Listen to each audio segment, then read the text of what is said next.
بسم الله الرحمن الرحيم. أبنائي بناتي طلاب أولى ثانوي فرنساوي، أولى ثانوي فرنساوي ترم تاني الوحدة الثالثة الدرس الثالث. فعل الجرس واعمل سبسكرايب ليأتيك كل جديد. تي ديموند، أنت بتسأل صديقك ليزوبجي دان سي دي إي، ليزوبجي دان سي دي، بتسأله عن الأشياء الموجودة في السي دي. كيسك تي دي؟ يبقى كيل اوبجي او كيل سون لي اوبجي دي سي دي اي، كيل سون لي اوبجي دي سي دي اي، كيس كيل يا او سي دي اي، كيس كيل يا او سي دي.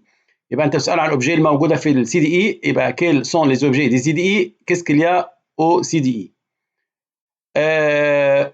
تي دوموند ا تون امي، تسال صديقك لي اوبجي دان سي دي، بتساله عن الاشياء الموجوده. كيس كيل دي؟ ماذا هو يقول؟ يبقى اجابات. ايه اللي موجود في السي دي اي؟ ايه اللي موجود في السي دي اي؟ يبقى هنا دي رومون دي سي دي، روايات وسيديهات، روايات وسيديهات. دي ليفر دي زاتلس، دي ليفر دي زاتلس، دي ليفر دي زاتلس. يبقى تضمن ده الاشياء الموجوده في السي دي اي، يبقى رومون روايات وسي دي، وهنا دي في دي واطلس. تي تروف اون تروس اون كلاس، انت وجدت مقلمه في الفصل. كيسكي تي دي؟ هتقول ايه؟ يبقى لا تروس دي كي، سي لا تروس دي كي، سي لا تروس دي كي، سي اكي. C'est la trousse d'Iki. C'est la trousse d'Iki. C'est la trousse d'Iki. C'est à qui. Les demandes autonomie ces activités au CDI. أنت بتسأل صديقك عن أنشطته في الCDI. بتسأله عن الأنشطة اللي في الCDI. Qu'est-ce que tu dis؟ يبقى quelle activité fais-tu au CDI؟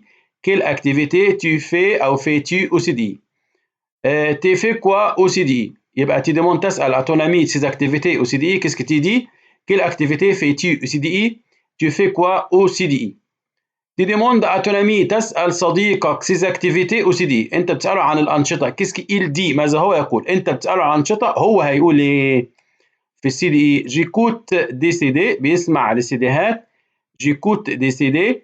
وهنا جو شيرش سور انترنت، je cherche sur Internet أو je surfe sur Internet. Tu demandes à ton ami pourquoi on a besoin d'Internet. تسأل صديقك لماذا نحن في حاجة إلى الإنترنت، لماذا نحن في حاجة. avoir besoin de.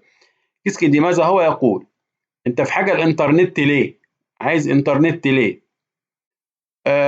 ممكن بور جوي أون ليني، يلعب على النت عادي، جوي أون ليني. أو pour chercher des informations، pour chercher des informations، pour faire des chats مثلا. فعل الجرس ليأتيك كل جديد.